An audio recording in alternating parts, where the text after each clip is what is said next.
Splitwise versus Tricount. Which one should you use to split bills?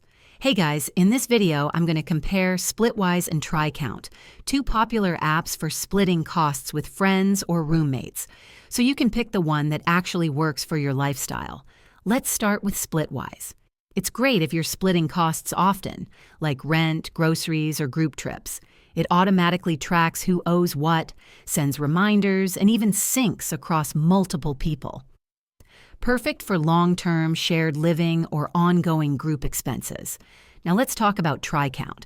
Tricount is lighter and more casual. It's perfect for short-term splits, like weekend trips or dinner outings. You create a group, add expenses, and it balances the math fast. But it doesn't offer syncing or reminders like Splitwise does.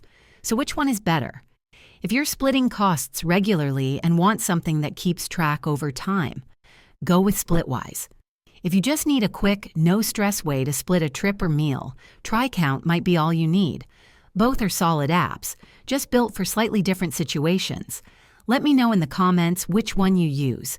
And if you found this helpful, hit like and subscribe. See you next time.